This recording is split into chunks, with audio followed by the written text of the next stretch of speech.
SSP kitchen থেকে জানাই তোমাদেরকে অনেক অনেক স্বাগত। তো দেখো আজকে চারাপোনা রেসিপি বানিয়েছি। চারাপোনাটা দেখতে কতটা সুন্দর লাগছে আর খেতেও তো অসাধারণ টেস্ট হয়েছে। তো তোমরা অবশ্যই এরকমভাবে একবার অন্তত বাড়িতে ট্রাই করে দেখতে পারো। আর যদি ভালো লাগে তাহলে অবশ্যই একটা লাইক শেয়ার করো এবং পাশে থাকার অনুরোধ রইল। তো চলো দেখিয়ে দিই কী নিয়েছি চারাপোনা মাছগুলো আমার ধোয়া হয়ে গেছে। 4 পিস চারাপোনা আছে। আর কতটা লম্বা আছে কাটবো না, আমি গোটা গোটায় রাখবো।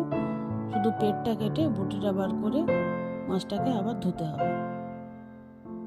মশলার জন্য নিয়েছি নারকেল, আদা আর 2টো শুকনো লঙ্কা আর একটুখানি সাদা সর্ষে। আর নিয়েছি খসলাটা ছোট চামচে 2 চামচের মতো হবে, আর সরষা ওই 2 চামচের মতো হবে। এই মশলাটার ফ্লেভারটা কাজু, বাদাম, পোস্তর যে ফ্লেভারটা থাকে বা কালারটা সেরকমই হবে। মাছের পেটটা কাটা হয়ে গেছে, বডিটা বার করে ধোয়া হয়ে গেছে।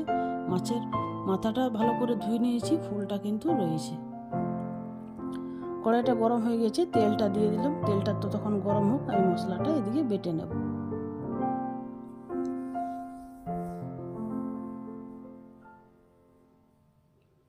খসলাটা ভালো করে ধুয়ে নিতে হবে, কারণ খসলার মধ্যে সরু সরু বালি থাকে, না ধুলে ওটা দাঁতে লাগবে, তাই ভালো করে খসলাটা ধুতে হবে। তেলটা গরম হয়ে গেছে, এদিকে আমি মাছগুলো এক এক করে দিয়ে দেব। মাছগুলো দেওয়া হয়ে গেছে, এদিকে আমি মশলাটা বেটে নেব। একটা বড় সাইজের টমেটোর কুচি করে দিয়ে দিলাম। মশলাটা আমার বাটা হয়ে গেছে। একটা চামচ দিয়ে দেখিয়ে দিই। দেখো কালারটা কিন্তু সেরকমই এসেছে, যেভাবে কাজু, বাদাম, পোস্তর যে মশলাটা হয় সেরকমই হয়েছে। আর খেতে কিন্তু অসাধারণ টেস্ট হয়। মাছটা আমার এই পিঠটা ভাজা হয়ে গেছে, এবার এই পিঠটা উল্টিয়ে ভেজে নিতে হবে।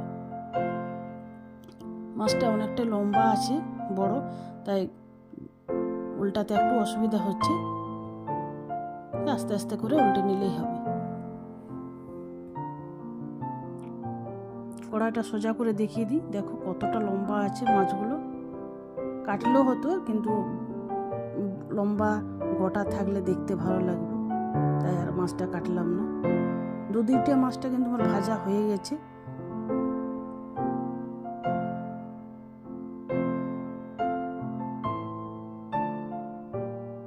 মাছটা উল্টানো যাচ্ছে না, এতটা লম্বা আছে।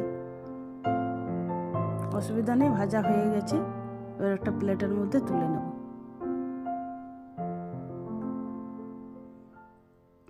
মাছটা তোলা হয়ে গেছে। আবার ওই তেলের মধ্যে আর একটুখানি সরষের তেল দিয়ে দেবো। আর দিয়ে দিলাম একটু শুকনো লঙ্কা, মানে হাফ শুকনো লঙ্কা। আর দিয়ে দেবো বেটে রাখা মশলাটা। তোমরা চাইলে পেঁয়াজ দিতে পারো, আমি কিন্তু পেঁয়াজ দিইনি।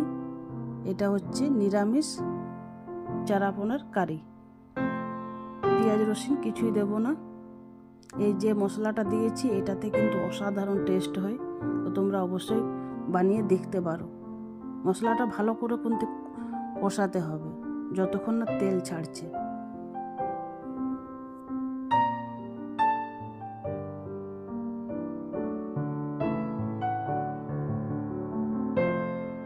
মশলাটা কষানো হয়ে গেছে, মিক্সির বাটিতে একটু লেগেছিল, সেটাতে জল দিয়ে দিলাম।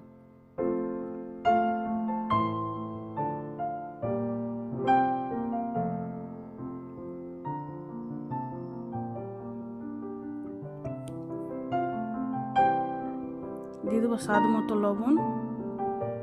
দিয়ে দিলাম গুঁড়ো মশলা। এই গুঁড়ো মশলাটাতে শুকনো লঙ্কা, জিরে, ধনে বাটা আছে। আর একটু দিয়ে দিলাম মিট মশলা। দিয়ে দিলাম স্বাদ মতো চিনি। দিয়ে দিলাম 1 প্লেটের মতো দই ফেটানো। দইটা আগের থেকে ফেটিয়ে নিয়েছিলাম। সবগুলো ভালো করে মিক্স করে নিতে হবে।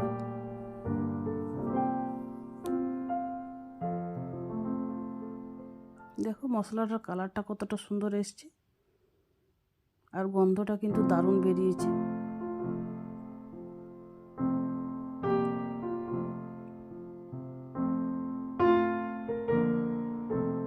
তেল কিন্তু হালকা হালকা ছেড়েছে, অনেকটাই তেল ছেড়েছে। এবারে হালকা করে আরো কষাতে হবে।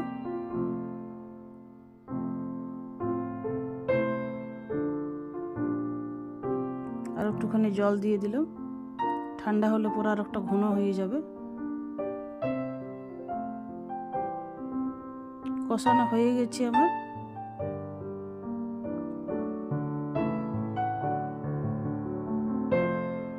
ঝোলটা ফুটে উঠলে মাছগুলো দিয়ে দেবো। এবার এক এক করে মাছ ভাজাগুলো দিয়ে দেবো। বেশিক্ষণ ফুটাবো না, মাছটা দিয়ে পরে একটু উল্টি পাল্টি দিলেই হবে।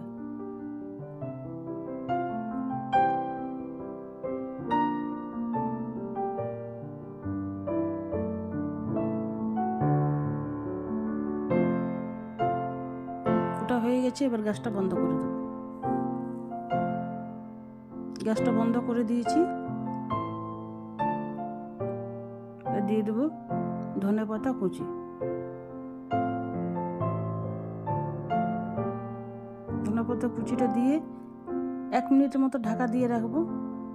দিয়ে একবার 1 মিনিট পর ঢাকা তুলে দেখিয়ে দিচ্ছি কতটা সুন্দর লাগছে দেখতে। আর তেল কিন্তু অনেকটাই ছেড়েছে। এবার একটা প্লেটের মধ্যে তুলে দেখিয়ে দিই। একটা ছোট্ট কুলো নিয়েছি, ওই কুলোর মধ্যে সাজিয়ে নিতে হবে।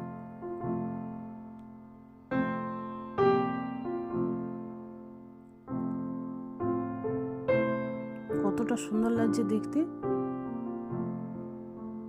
একটু একটু করে গ্রেভিটা দিয়ে দিই।